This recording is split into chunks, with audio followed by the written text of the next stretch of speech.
In 1324, a single man walked across the Sahara Desert with so much gold that he accidentally destroyed the economies of 4 countries. His name was Mansa Musa.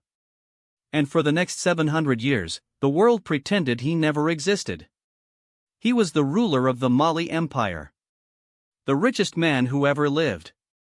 Not in history. Ever. His net worth in today's money? Over $400 billion. But when he decided to give away his wealth, nobody expected what came next. Mansa Musa was born around 1280 in Niamey, the capital of Mali.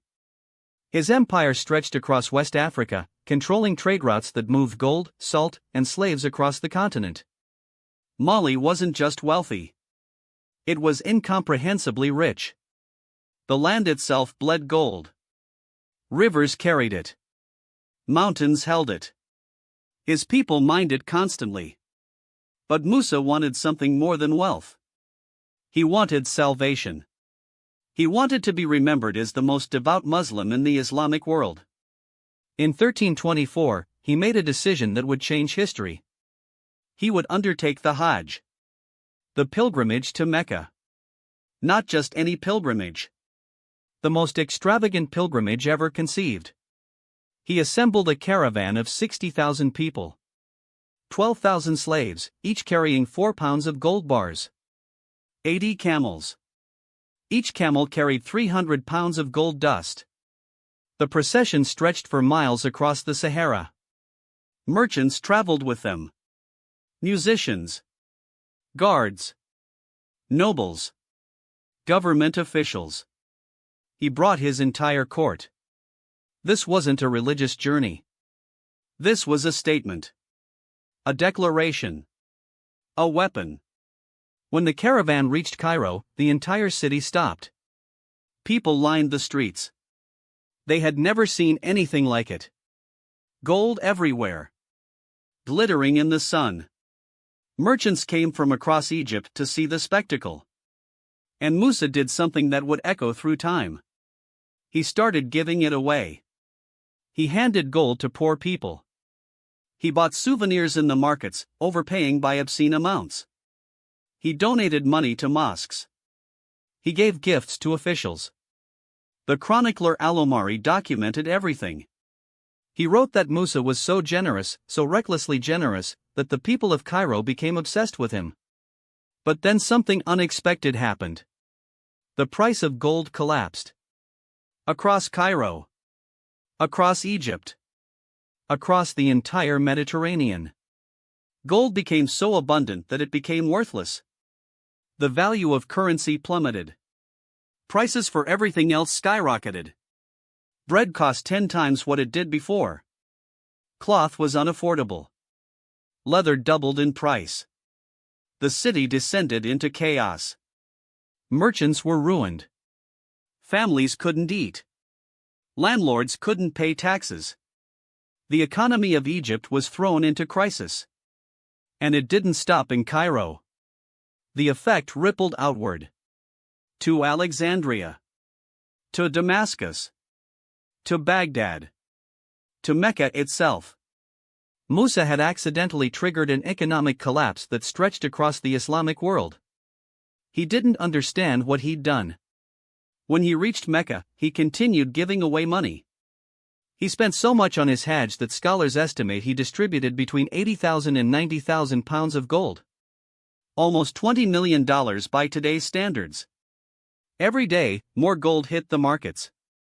Every day, the economies got worse. Then he realized his mistake. Years later, on his way back to Mali, Musa tried to fix what he'd broken. He attempted to reclaim some of the gold he'd distributed. He borrowed money from merchants at high interest rates, trying to take gold out of circulation. He spent years trying to repair the damage he'd caused. But it was too late. The harm was done. Egypt's economy took over a decade to recover. Some historians argue it never fully recovered. The ripple effects lasted for generations. Cairo's merchants were bankrupted. Families were displaced. Entire communities were destroyed. All because one man wanted to show his faith. Here's where it gets darker.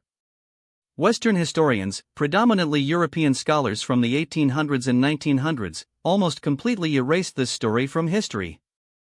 They couldn't accept that an African king had wielded such power, that his wealth dwarfed European monarchies, that he could reshape global economics with a single journey.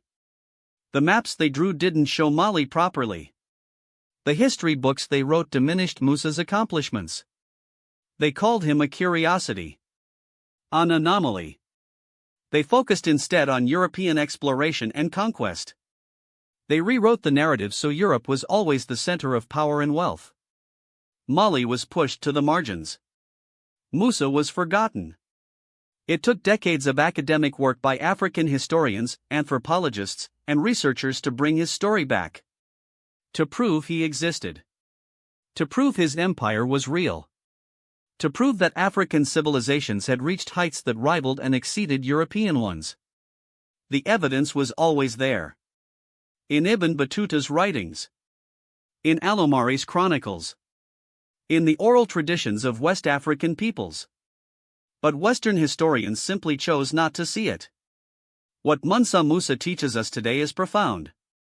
It shows us that historical erasure isn't accidental. It's deliberate. The stories we're told about the past are choices. Someone decided that Musa's story wasn't worth remembering. That Mali's wealth wasn't real. That African achievement didn't matter. We're living with the consequences of those choices every single day. The way we understand global economics. The way we view the history of innovation and wealth.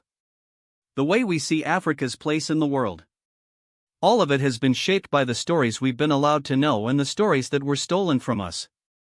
Mansa Musa's caravan crossed the Sahara 700 years ago. And we're still learning what that journey really meant.